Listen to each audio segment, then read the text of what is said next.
This is a presentation of Northeast Streaming Sports.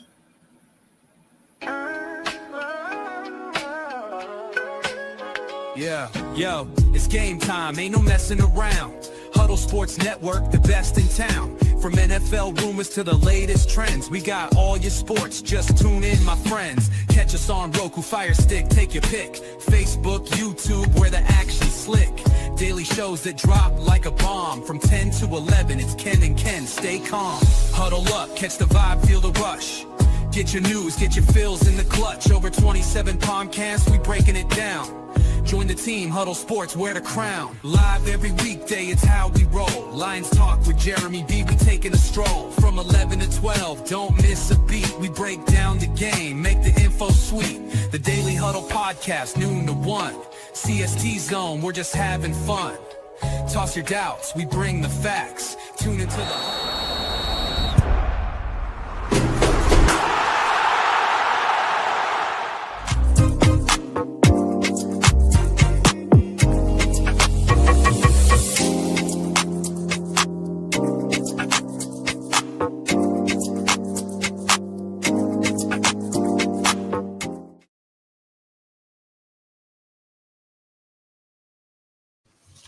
Good morning, people.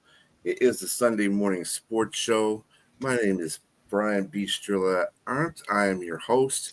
I'm along here with Jack Hirsch, James JTRAIN Martin, and Keith Engel of TGI Sports Talk. How are you guys doing this morning? Good morning. Good morning. Good morning. Good morning. Looks like it's going to be one of those Sundays. Okay. We have some a little bit of distressing news this morning. Bobby Jenks, former All-Star White Sox closer, dies at 44. He's a two-time All-Star, World Series champion with the Chicago White Sox. He died in Sintra, Portugal, where he's being treated for a type of cancer, stomach cancer. He was in the 2005 World Series. That's kind of sad, man.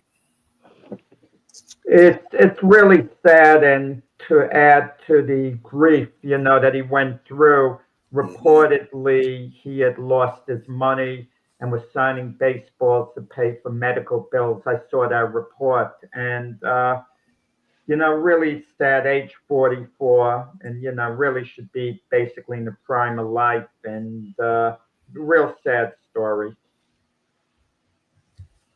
Yeah, 100% agree. This was a guy, he was a fairly dominant player for at least a couple of years with the White Sox, an all-star. But all that, as Jack said, pales in comparison. You see somebody 44 years old pass away, and we see it. Jack and I talked about it with the situation with one of the English soccer players, and these are the types of moments that put life in perspective, right? We sit here and talk and argue about sports, or worry about whatever goes on in our everyday life, and these times have a way of putting things into perspective, for sure. Well, on that somber note, we'll get right into it. Since the talk has basically switched over, there's not too much football talk. It's kind of like it's really a droll period right now. Major League Baseball right now. What's going on with your Yanks, Keith? We talked about it a little bit. I don't know if it was, I think it was maybe it's on the Wednesday show. I mean, what you're seeing is what happens to the Yankees. It seems, first of all, every June this seems to happen, and now it's leaked into July. They've lost, 6 in a row, I believe, while the Blue Jays have won 7 in a row, taking a 3-game lead. But it's a plethora of things. It's injuries, which everybody has, and you have to fight through those. But I go see the same things that I've seen for a bunch of years. Yes, they've been successful. Jack and I have had this conversation. But the same mistakes, the same issues are there. Carlos Rodon, I can't trust. I just can't trust Carlos Rodon when he goes out there. We don't play good fundamental baseball. We leave too many men on base. They don't run the base as well. And, now we got our shortstop trying to kill our star right fielder in pre-game practice, hitting him in the head with a baseball, which obviously is a freak thing. But again, I don't want to blame you. Look, I know I get on Aaron Boone a lot. Players have to step up and take responsibility. But right now, nobody's playing this game very well at all. It's just as simple as that. They're bad in every phase of the game. Fielding, base running, pitching. Everything is bad right now. And it'll turn around. But when you get these kind of streaks, and this is as bad as it gets, they've lost 6 in a row. And I want to say they're only 6 and 15-ish in their last 20, 21 games. I do know 6 and 15 comes to 21, by the way. But look at it. We've seen this before, and hopefully they can pull out of it. Problem is, the Blue Jays are the opposite of the Yankees right now. They're playing very good baseball, and they're doing the things the Yankees don't do. They put the ball into play and make teams put pressure on teams. Whenever you put the ball in play, you're going to have a chance to have something good happen for you. When you don't put the ball in play, you've got no chance. And this is where the Yankees stand and have stood for a while, unfortunately, while being somewhat successful. Yes. Yeah, mute Jack. This is coming from Keith, who would have fired Aaron Boone at the end of last season because they lost the World Series. Game 1 of his first season, I would have fired. Not everything is wrong. They've been hitting during this streak, and it's been their relief pitching that's been their Achilles heel more than anything else. Their relief pitching has been absolutely awful. But look, they made the right moves at the beginning of the year. They picked up Devin Williams, one of the best closers in baseball. Luke Williams, excellent middle reliever, but he hasn't pitched well. Mark Light in the bullpen was a good bullpen piece, has been a good bullpen piece, except for this year. He struggled. The other guys have struggled. It's been bad. In that sense, they're going through a terrible patch.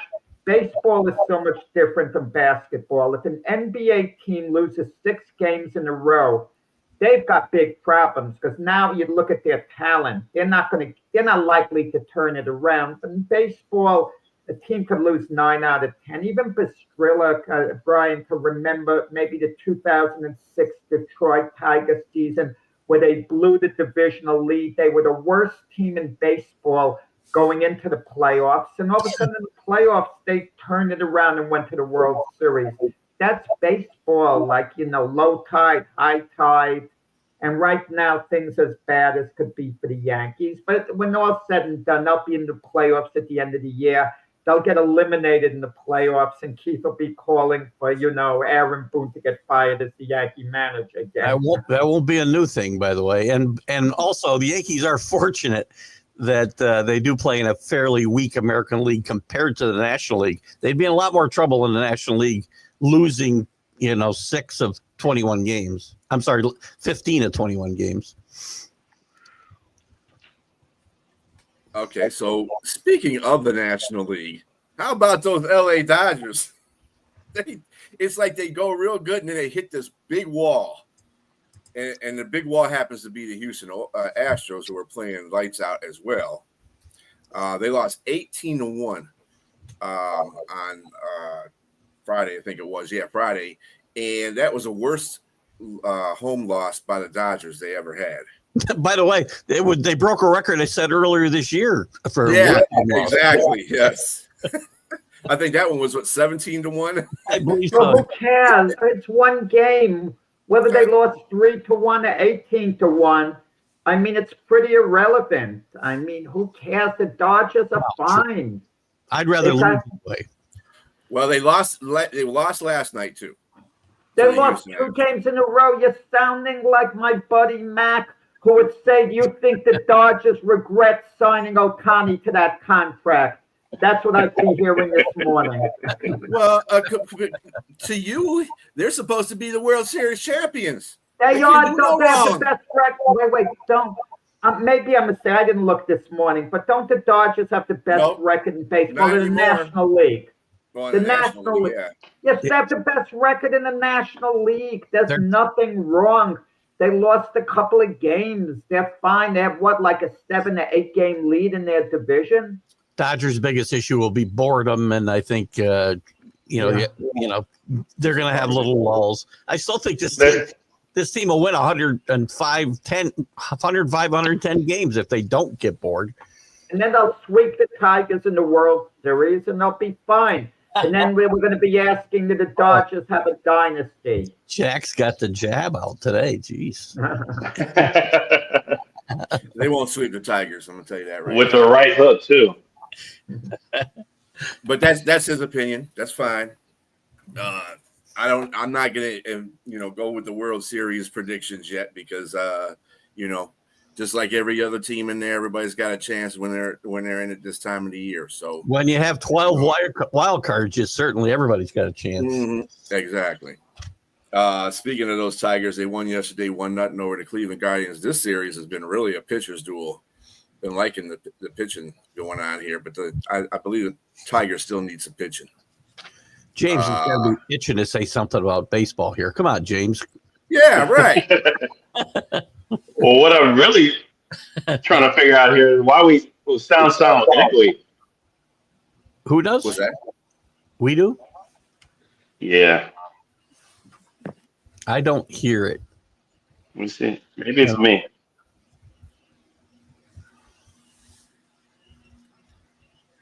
So anyway, did you have anything that you wanted to say there, James, about baseball? Well, I think that I agree with Jack. I don't think that I think it's too soon for anybody, like particularly like the Yankees or the man. I'm sorry to hear a major echo there. Let me step out a moment. Here's the thing. It's July, and I get it. It's a long season. There's lots of games, but we have played nearly 90 games now. And it gets, as Yogi said, it gets late early there, and you can't just say, we'll rebound. Yankees got issues they got to fix, right? We lost another starting pitcher for the entire season who was pitching very well until recently. Will Warren, who I'm very high on, gets blown up. I don't expect anything out of Stroman. Hopefully Heel comes back, but we don't know what to expect out of Heel when he comes back. So it's not just relief pitching. It's third base. Jazz makes another error over there. He's got to go back to second base where he's got Gold Glove potential over there. At third base, he's just another third baseman. And so there's issues on this team. I know Jack thinks I'm, gloom and doom and end of the world all the time, but I just don't wear rose-colored glasses. That's all. They made moves. They picked up Jaime Candelario from the Cincinnati Reds, so they could move Jazz Chisholm to second base. So when they address the situations that you bring up, you're still not happy about it. They're addressing it. That guy's hitting it. Jack, 117 the guy's hitting.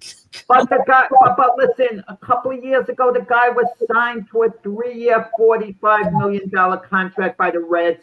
They're dropping him because he was dreadful with them. But maybe you catch lightning in the bottle with him, and he gets back to his old form.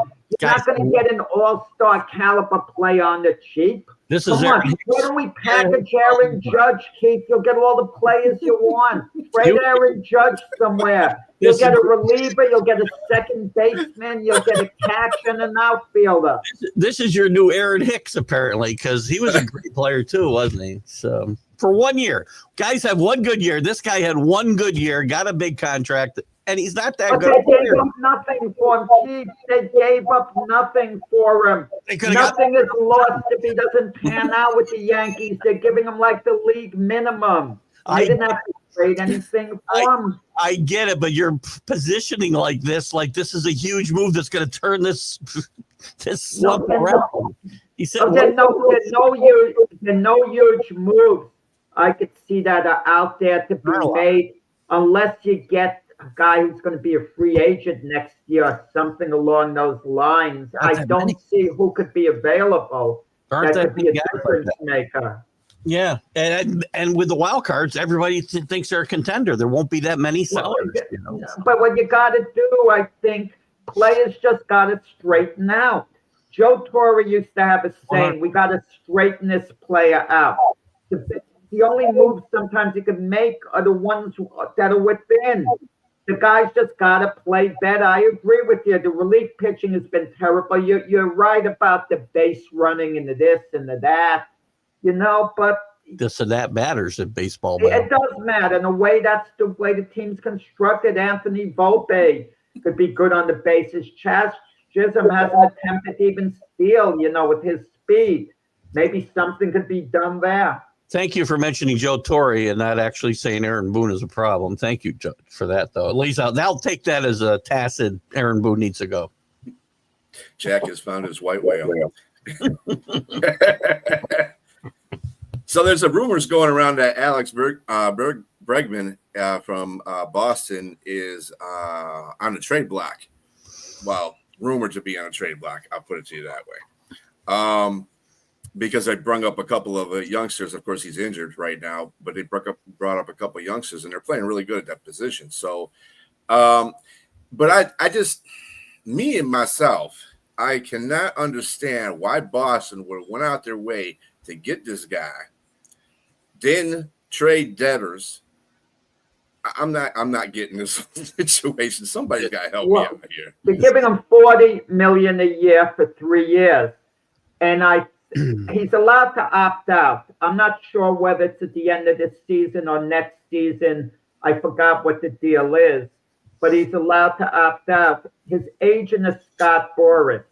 So if he has a big year, he's going to opt out. When all is said and done, we won't know till the end of the season. But reportedly, he likes it in Boston a heck of a lot. And he's going to want to see if he could sign some type of extension or work out a new deal, which would pay him less, of course. He's not worth $40 million a year. That's what he was a free agent, so Boston overpaid by a lot. But it was a short-term deal, a 3-year deal. So it'll be interesting to see. If I was an owner, I don't know about you guys, I wouldn't deal with Scott Boras, period. I would just shut him out. Any player who has Scott Boras as an agent, I'm not going to deal with him. And if he has only 1 year left on his contract and he's on my team, with 2 years left, I'm going to trade him while his value is at its highest. I agree with you, Jack. The problem there is the Players Association will sue the owners for collusion. That's what will happen next if they would do that, unfortunately. Well, not collusion. As an individual owner, if I own the team, I would let the player know I'm not dealing with it because I don't deal with Boras. It's fine you have him as your agent, but I'm probably going to look to trade you because I'm not dealing with Scott. Because Scott, we know, takes players to free agency. He doesn't care whether players play the environment. He was A-Rod's agent. And when A-Rod was with the Yankees, and A-Rod went over Scott's head and he signed with the Yankees. And he said, look, Scott is going to go back to Los Angeles and I'm going to wind up in Detroit. No offense, Brian, but that's what A-Rod said. He was scared that Scott Boras would make him a Detroit Tiger instead of a Yankee, and he didn't want to play in Detroit as opposed to New York. But Scott Boras only cared about the money at the end of the day. Well, that wasn't the case for Alex Bregman. In fact, Alex Bregman, the reason why he didn't come to Detroit is because that Tigers shortchanged him, basically. Didn't want to pay him, and Boston did. Which goes to what you're saying about Scott, so as his agent. And the rumor is that the Tigers are looking into him and, dude, if you didn't come here in the first place, I don't want you. We're fine. We're fine. I mean, I got other people that'll say, "Oh yeah, well you can always use an upgrade, a third." Yeah, we could, but I mean, why are you going to mess with the chemistry of the team? That's an underrated thing, I should say. People don't think about chemistry in that locker room and on the ball field enough. They think an upgrade is an upgrade, and sometimes it's not. Thank you, Keith, because I hope James heard that whenever we talk about Terrell Owens, where James thinks he's a slam dunk first ballot Hall of Fame, I talk about chemistry in the locker room, the way certain players destroy a locker room, and it has to be taken into consideration, when you evaluate, a player's value. Well, the echo's gone. You're Sorry about that. Sorry. I get what you mean in regards to into team chemistry. Yeah, I agree. But talking about somebody's overall body of work, it's just really hard to say that a person is not a first ballot Hall of Famer. Hall of Fame is a little different than putting the ball teams together. Correct. I mean, Correct. If character mattered in the Hall of Fame, they'd be half empty, all of them. No, I'm not talking about character off the field. A guy could be a terrible guy. I'm not talking about him off the field. Okay? Because we have a number of bad guys off the field, but that shouldn't factor into it. But if it affects your locker room chemistry, that affects the team makeup, whether you could win, lose, whatever. Teams pick up guys because they're really good locker room presence and a good influence. And if that counts for something, you can't have it both ways. I mean, it has to go both ways. I mean, for guys with negative influence, you've got to take it into consideration. And if it's a high impact play, you take it into consideration. Look, I'm not sure whether Stephon Diggs was a bad locker room influence with the Buffalo Bills, but they moved on from him. You get the feeling they didn't want him around. It's like Josh Allen's team. And, certain environments, guys act differently in. It's just what it is. Yeah, you know what? But and I don't know how we got on Terrell this long, but Terrell also went out there and played with a broken ankle just about in the Super Bowl year. So again, everyone would play with a broken ankle in the Super Bowl. No one's going to sit out the Super Bowl. Everyone would. Come on, don't give him credit for that. Everyone would. I'm going to give the guy for playing hard, playing well, playing hurt. And yes, he's not the best. Maybe he wasn't the best guy in the locker room. But again, I'm not saying I even want him on my team. I'm not even saying I want Terrell in my locker room. But I don't think it affects his Hall of Fame standing. I just don't. Thank you, Keith. You're welcome, James. Some normality in this. On Wednesday, Kershaw became the 20th member of the 3,000 Strike Club. That's some good news for the Dodgers. What do you guys feel about him doing that? I mean, only the 20th member of the 3,000 Strike Club. I mean, baseball has been around forever. So he might be the last one too, because the way the game is played today, there might be one more guy with a shot. I can't think who it is. I was going to bring the list up and I haven't done it yet, but I don't even think that guy's going to get. There's a couple guys in the 2,500 range, but the way they're older and the way we play the game today, they're not going to pitch enough to get that many strikeouts. So this is another number in baseball, a magic number in baseball, if you will, that's going to disappear. It's funny when a guy picks up his 3,000th hit, a milestone hit, it's really entertaining, but a strikeout is kind of boring, when he gets the record.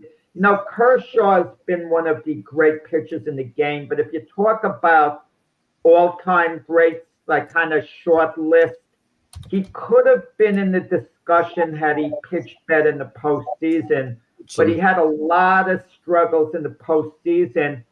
And I think that's something that like Aaron Judge is going to face because he's kind of struggled in the postseason.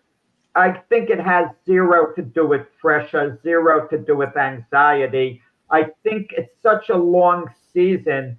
Some guys are great most of the year, and you kind of hit a wall at the end of the year. You're just tired because you're out there grinding for so long. But in the case of Clayton Kershaw, I mean, obviously first ballot Hall of Famer, arguably the greatest pitcher in Dodger history. I mean, because he had pitched much longer than Sandy Koufax. Okay, I'm not talking about peak value.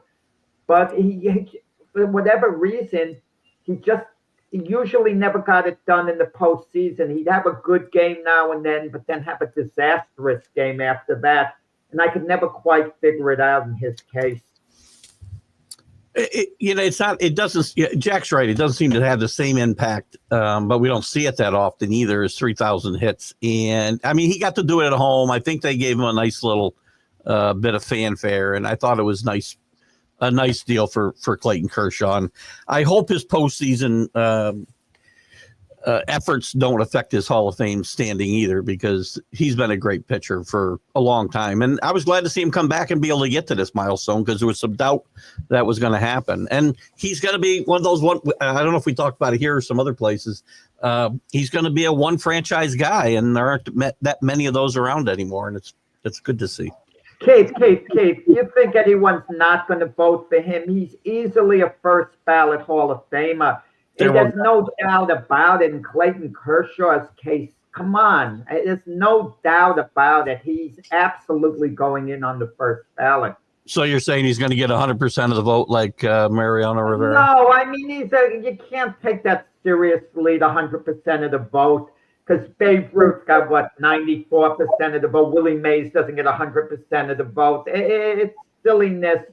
Look at the 100%. One voter didn't vote for Derek Jeter.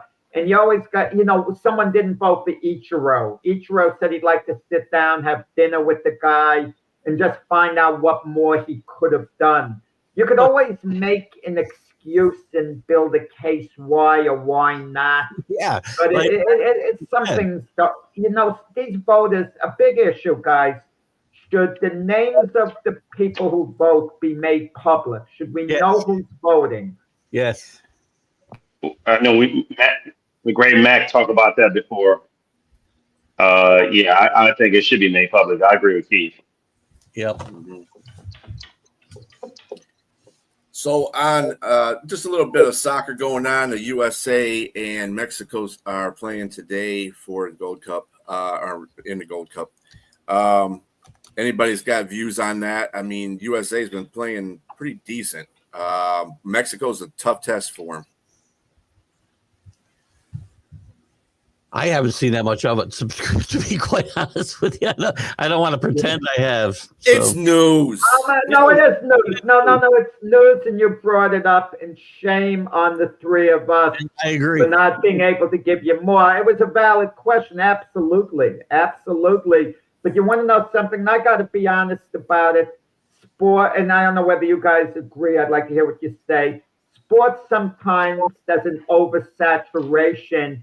You can only want to absorb so much. Like today, the two big events to me, the Yankee-Met game and Wimbledon, okay, are the two things that I'm going to keep my eye on first and foremost. And I remember years and years ago when I was teaching, the World Cup was going on during the school day, and I was speaking with one of the paraprofessionals from Nigeria, and he was saying if the World Cup was going on when his country was playing that day, the schools would be closed.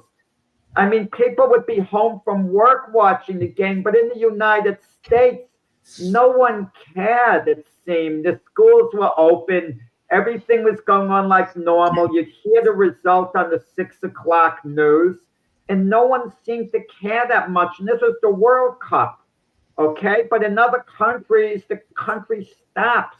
And I guess in Mexico, they're really into it. This is their big thing there. Here in the United States, shame on us for, not being a little more maybe attuned to what's happening. Yeah, I'm guilty of being a soccer aficionado every 4 years, I should say. So when the World Cup happens, and I should be, but I also have banned my granddaughter from having a soccer ball. They can only have balls like this big. So no soccer balls. I don't even know where to go with that one. I'll get letters. I'm gonna get letters. I know. Yeah. Protest out in his lawn. In the NFL, well, in the college, Devin Fitzgerald, the son of Larry Fitzgerald, has committed to Notre Dame, as he announced to us last night. He's a 3-star pass catcher from Arizona Profi Prep, and a 71st ranked wide receiver in his class. It's another star's son. that we've all grown up with.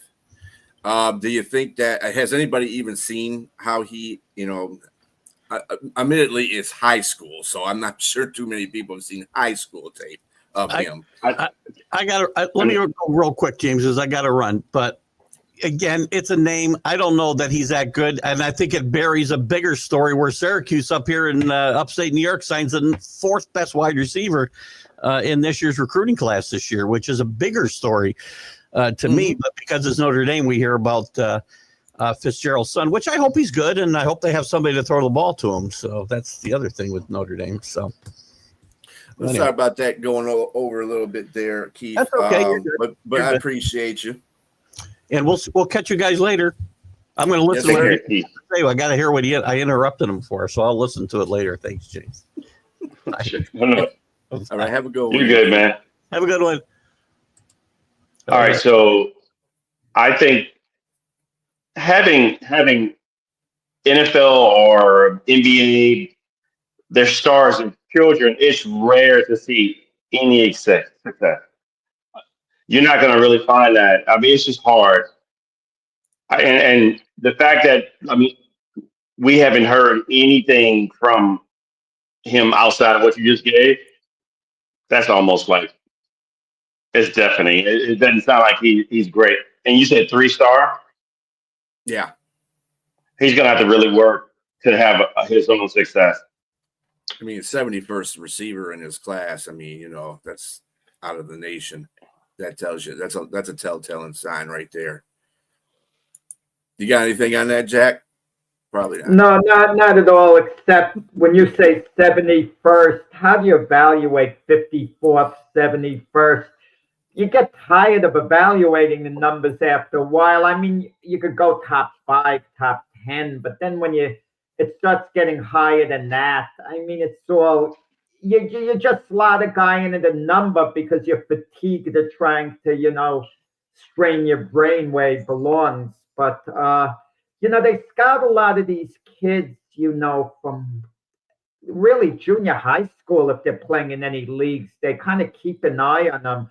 And they have their NIL deals, now when they enter college, where if you're the son of a famous wide receiver, you bring a little value to the son because we're talking about it now, and who Notre Dame signed here. Keith mentioned Syracuse signing a receiver. So I don't know. It's a ways to go, but they do have an option, some of these kids.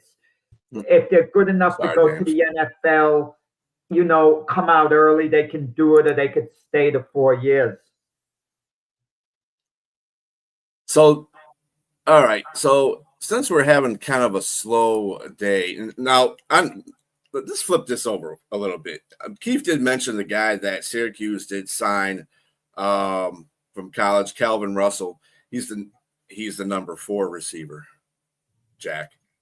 Yeah, that's not it. Listen, it's only news because Syracuse got to sign one of the elite receivers, coming out of high school in the country. It's news in that sense when you pit Syracuse against all the big time programs in college football. Then it's newsworthy because it's kind of sending a message out there.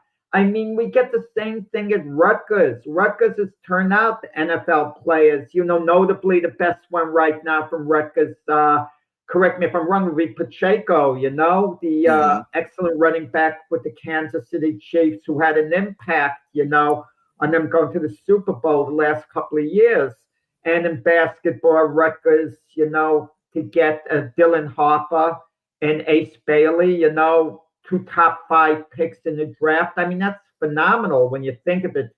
Rutgers compared to the other programs that have been so much more successful, and you think bigger. So that's the news, with Syracuse. You get a big time high school player who could go to any college he wants would pick Syracuse. Hey, and listen, if you want to be nostalgic, the great Jim Brown went to Syracuse. Donovan McNabb went to Syracuse. Yep. So there is like that legacy there. Little basketball. Carmelo Anthony went to Syracuse. His son is following in his footsteps, going to Syracuse. So, and it's a great, university. They did win an NCAA tournament with Carmelo Anthony. With Jim Boeheim, they were always in the mix, for all those years. But in football, they've just been lagging. They just haven't been a force for the longest time. Yeah, and I'd also, you're right. It is just newsworthy stuff at around this time of the year. So, yeah. But I want to hit back on something that we discussed yesterday on a debate show. I was hoping that James would come back. Obviously, he's having technical difficulties here about the Isaiah Thomas and Michael Jordan. That's up, James. James loves Isaiah Thomas. Whenever Isaiah says it, if Isaiah says it, it's good enough for James. Okay. I like to have fun with James. Has a good sense of humor. James is durable. He can take it. That's right. James is durable and he can take it. There we go. Speaking of which, hopefully get him up out here real quick. Let's see if he comes up. There we go. Okay. All right. You good to go there? There you go. So much better. Much better. Yeah. I was echoing. I think I may have had two apps up. I couldn't find the second one. I just restarted. You didn't miss too much. We were just talking about the 4-star recruit that Syracuse signed, the 6'4" wide receiver. Oh, you gave him the perfect lead-in, Brian. Why are you getting off? You gave him the perfect lead-in coming back. Isaiah Thomas. Oh, my goodness. So I know we had a very good discussion there. And yesterday when we were talking about the debate between Michael Jordan, I mean, whether or not there's some validity to Isaiah's claim about Michael Jordan being overrated. I still, again, in that debate, I know we were debating, but I know Isaiah can be a you-know-what. And I think Jordan can be as well. But I think these are two guys that clashed. They were in the same division or conference, and they just met up and had some great battles. And there was no love lost there. These guys really aren't friends in real life. And I think that Isaiah is a little bit bitter, but he has some, again, Jordan is not perfect, and there are some legit things that have been said and done that I can see why. But he should just get over it. I'll be honest with you. At this point, he should just get over it. James, the thing that haunts Isaiah the most, and the one thing that can't get corrected, he's not a member of the Dream Team. And that's never going to be the case. And the Dream Team is a historical team. And Isaiah felt, and correctly so, of course, he had the credentials. He should have been on the Dream Team based on what he did during his career. Without question, it came down at the end to Isaiah or John Stockton. Isaiah is a better player than John Stockton.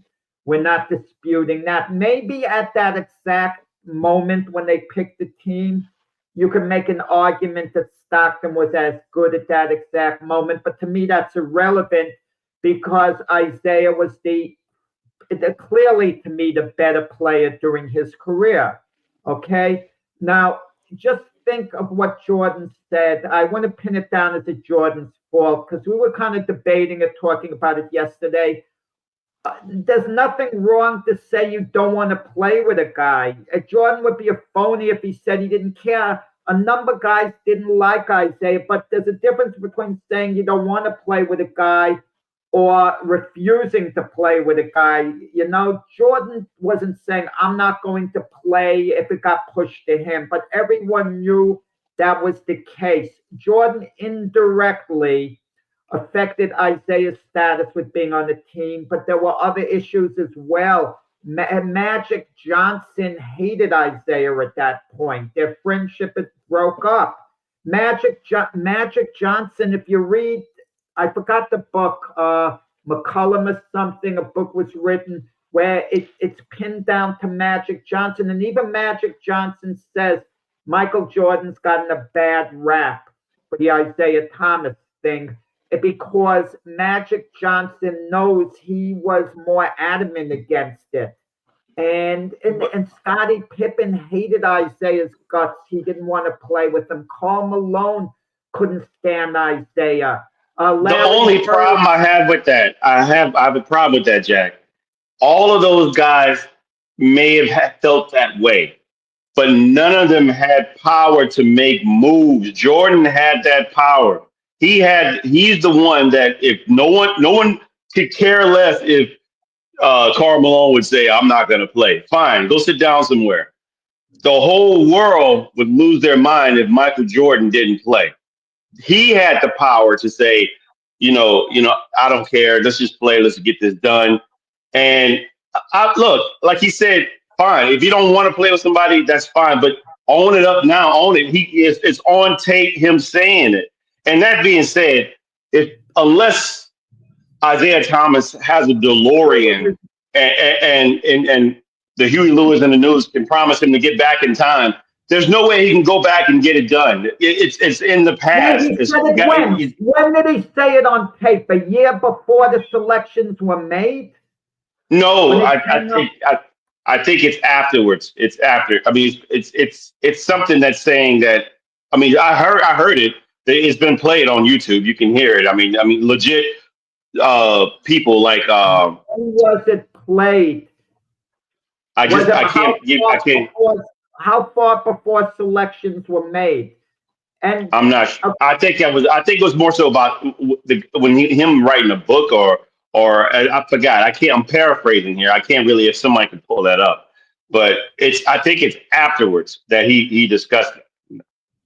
He discussed it on The Last Dance, and he said Isaiah would have messed up. It's something I'm paraphrasing, would have messed up the chemistry and not been good for the chemistry, but he had nothing to do with it. If people want to think that, they can do it. Scottie Pippen has gone on record beforehand as saying clearly, I didn't want to play with Isaiah. I don't know the way Michael felt, but I didn't want to play with them. And that's revealing. I can't take Scottie Pippen's word for it, though, Jack. I can't take his word for it. He don't even like his own teammate. Now, at this point, he don't like Michael Jordan.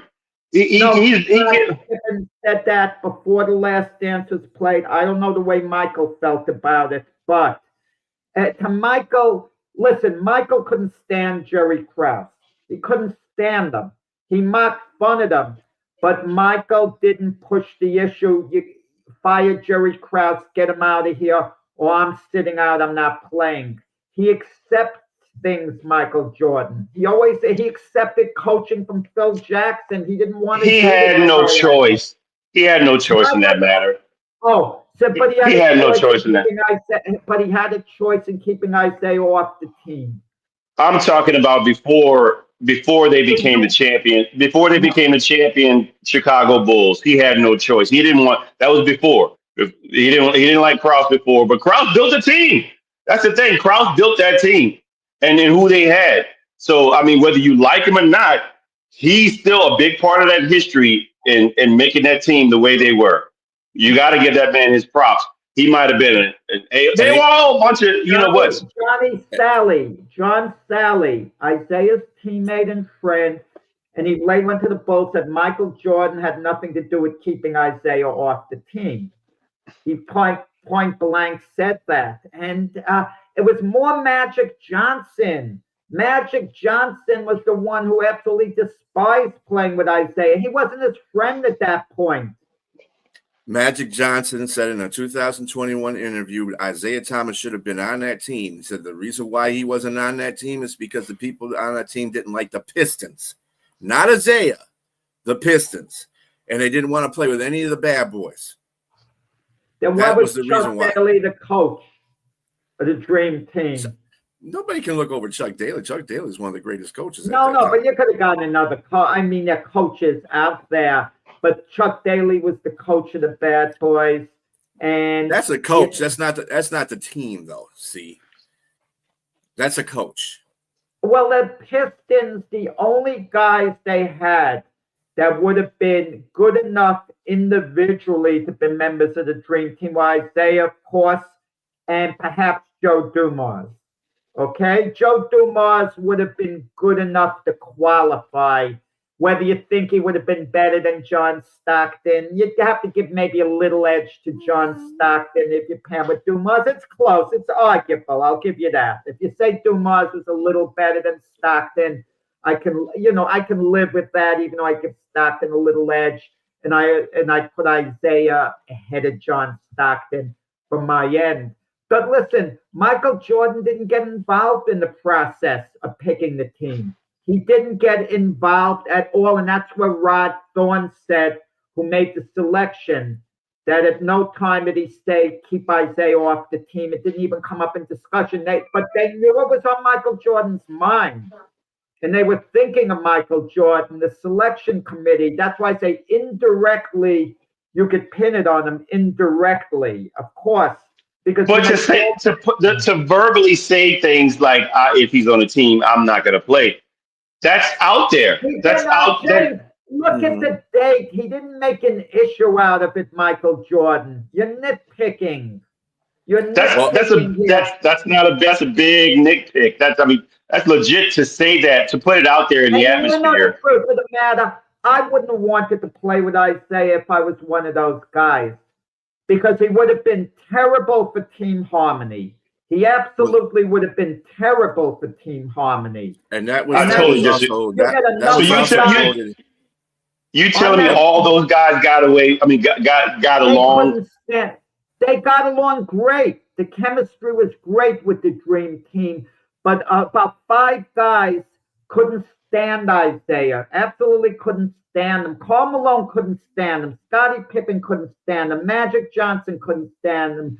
Michael Jordan couldn't stand him. He had the controversy with the Larry Bird remark, which I think Isaiah got a bit of a bad knock on the Larry Bird remark. That's just my opinion, But the point is, the perception would have been bad. They would have kept coming up to Bird talking about that. And I'm sure there were a couple of other guys in there who didn't exactly value Isaiah that much. Let's just say this right now. I guarantee you, every member of that team right now would look back and say he should have been on that team. They revisionist history. They will all say he should have been on that team. He should have been on that team based on merit. And I think everyone would have felt that. As far as earning it by being a great NBA player. You had a couple players on there that were on there by merit. Larry Bird was on there by merit. Magic Johnson was on there by merit. Those guys were over the hill at that point in time in their career. So, I mean, I don't want to hear that. I mean, these guys earn their position to be there. That's what they call it, a dream team, because you're putting the greatest players that are still existing in. Let me tell you, that time. And listen, and part of it with sportsmanship too. Isaiah inflamed the situation the way the Pistons walked off the court, and Isaiah continues to be in denial rather than say, I really screwed up. He says, well, it was common. The Celtics did it with us. Correct me if I'm wrong. The Celtics are playing in Detroit. So there was maybe a security issue, and they were told, to get out a little early because of a security issue there. And Isaiah could have just said, I screwed up afterwards. It was a mistake, because Jordan would shake everyone's hand on the Pistons when he lost to them. And he said it killed him inside to have to do it. But it's sportsmanship. Isaiah brought this on himself. Okay? I mean, you might feel, no, he didn't. And there's a reason they disliked him. I've been reading quotes here. Magic quoted in this 2021 article that he was supposed to be on the team talent-wise. Without a doubt, he should have been on the team. He just had problems with so many guys on the team, or they had problems with him. And so they let it be known that they didn't want to play if he was going to be on the team. And it's not regulating to what players said what. It's just saying some players on the team. And that's what really kept him off the team. And to Jack's point, well, I guess to both of your point, that the reason why, and that was the other reason, because he's going to mess up the chemistry. So that was the other thing. They could have done this. If you don't like Listen, somebody, it's going to mess up the chemistry because you're just not going to want to play with that guy. James, the selection committee, let's say they just told the guys on the team, look, Isaiah's on the team, take it. If you don't like it, don't play. Can you imagine you had 2 or 3 guys start dropping off the team, the scandal it's going to be? At that point, you can't go back and say, Isaiah, we got to take you off the team. They didn't want to have that confrontation. They didn't know what might go down. Could you imagine, now Isaiah's on the team, can you imagine Jordan, Magic decides he's not going to be on the team. Bird says, well, if Magic's not on, the only reason I came on was because of Magic. I'm not on. And now you got Barkley joining his buddy Jordan. He's off. And before you know it, you have a potential mutiny. These guys just say they're not going to play with them, you know? And they'll tell him you could play with the college kid, Christian Laettner, put him on the court with Isaiah. There was a chance of that happening conceivably. You know, I mean, so what were you going to do? If you were in charge of the selection committee, would you have forced the issue and made them accept Isaiah, taking that chance over how they may have reacted? No, of course I wouldn't. I mean, we're going based off what Jordan said. If I'm a committee, Jordan's got to be on the team. That's just what it is. If I have to look back in everything, because we understand how he affects the game internationally. So you want him on the team. So of course, if I'm the committee, I'm gonna keep him omission. But if he didn't say anything, I'm putting Isaiah on the team. I guarantee there's nobody else that really matters. I think Jordan's the only one that matters to say that, okay, we need to. I mean, the man has his own movies. No basketball player had their own movie at the time. Is it so you understand the magnitude of who he was at that moment? So yes, you have to submit to what Jordan wants or cater to what Jordan wants, but nobody else. Come on, man. Well, I agree. I agree with what you're saying. But after they picked the 12-man team, they picked the first 10 members, and then Jordan was getting harassed about it. Isaiah, and he said, look, there are 2 more spots left. Maybe Isaiah's going to get picked yet, you know, on one of them. He didn't want to know from it, okay? He didn't want to know from it. But had Isaiah been put on the team, Jordan wasn't going to quit the team at that point. You know, he wasn't going to quit the team. So there were other elements involved. It just wasn't worth it to have Isaiah on. Now, if the situation would have been somewhat reversed, I'll agree with you on this. At least I think you're going to think this way. If Jordan was the one left off the team in the beginning, they would have. If Jordan had the reputation of Isaiah, I mean, Jordan would have been put on the team because he was so big. The other guys had been told, you got to take this guy. We don't care how much you hate him. He's too big to leave off. You can get away with leaving Isaiah off the team. But with that said, I agree with you 100%. Based strictly on merit, who belonged on the best players, what Isaiah did career-wise, he, you know, should have been put on ahead of John Stockton. I'm focusing on Stockton.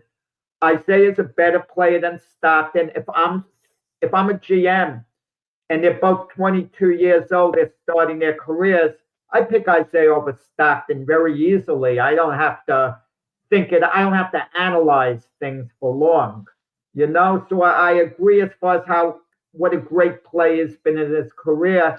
And it's a shame he was left off the team. It's a shame, but, you know, I think was it a shame, though? I mean, himself. compared to what everything else could go by? I mean, it actually, in a long term, I mean, people would say it's a shame now because Isaiah Thomas was one of the best point guards in the league at the time. But if you don't have that chemistry and people are not liking you, basically because of your team or because you're abrasive, and that's going to mess up the chemistry, I think that Isaiah being left off the roster was probably the right thing at the time to do.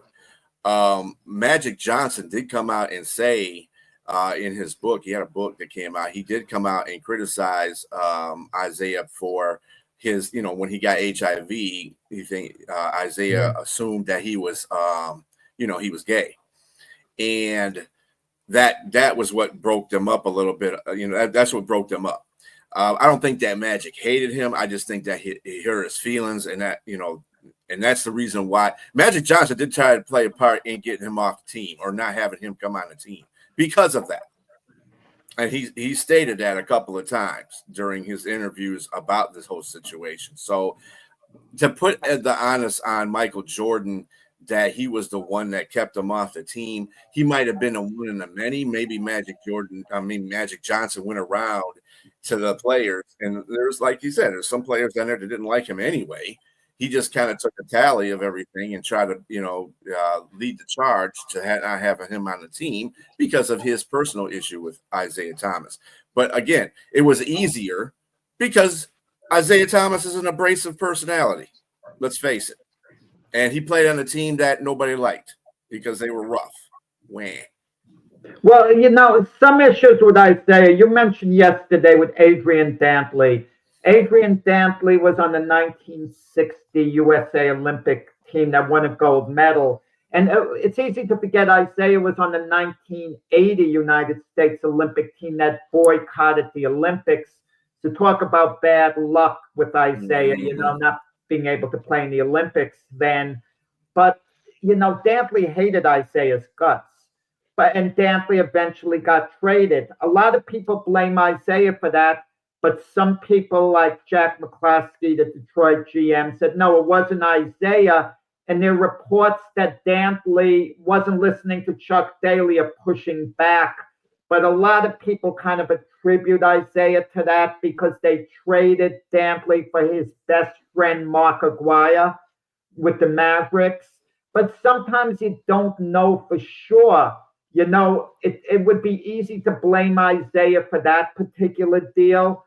And you said people in Detroit think Isaiah is responsible, but we don't know. The same way we don't know with Jordan.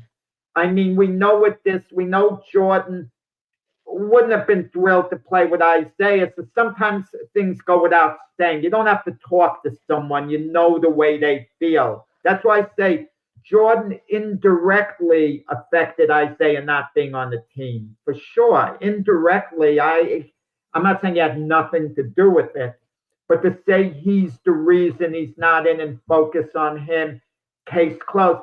Now, had Jordan advocated for Isaiah, went to the committee, went to the media, said, you got to put this guy on the team, went to the other players, I think Isaiah winds up on the team. Jordan had that type of power. But why would Jordan want to do that? Why on earth would he want to do that? Advocate for someone he absolutely couldn't stand, he snubbed him and wouldn't even shake his hand after the play. Darren knows what I'm alluding to, because, like I said, if Magic Johnson had a personal strife with Isaiah, of course he didn't want him on the team at the time because he hurt his feelings. And I can understand that. And, it's a guy that you were befriended. You gave a kiss on the cheek to in the beginning, game one of the 1988 finals. I mean, they had a good friendship. They had a true friendship. And you go behind somebody's back and you say, hey, well, I think he's gay, blah, blah, blah, because he's got HIV, which was a very popular myth at the time. That, he hurt his feelings, so he didn't want him on a team. He's like, dude, forget you. I'm Magic Johnson. I'll empower my influence over the rest of who was already teetered on that like an Isaiah anyway. Again, Isaiah Thomas is an abrasive personality. He's like Michael Jordan, but Michael Jordan has the skills. Michael Jordan was Michael Jordan. So, if Magic sat there and had a panel and said, hey, look, I know you guys don't like Isaiah Thomas. I really don't want to be on this team. I mean, what's the overall view of it? And if it was 11 people that he had in front of him, and 10 or 6 of them or 7 of them said, no, I don't want him on a team. There you go. They vote him off the team. So it's just an influential thing. So I think ultimately at the end of the day, those guys were young, 20-something, 30-something-year-old guys making decisions and going based off their feelings. But now as they're old men, I think they all look back and think that this is a guy that probably should have been on the team, regardless of how we felt about it. Yep. On that note, we are going to leave you this Sunday morning. Everybody have a great rest of your Sunday, and we will see you on Monday at 7 o'clock with the Jack show. It's Sunday, Jack. I'm sorry.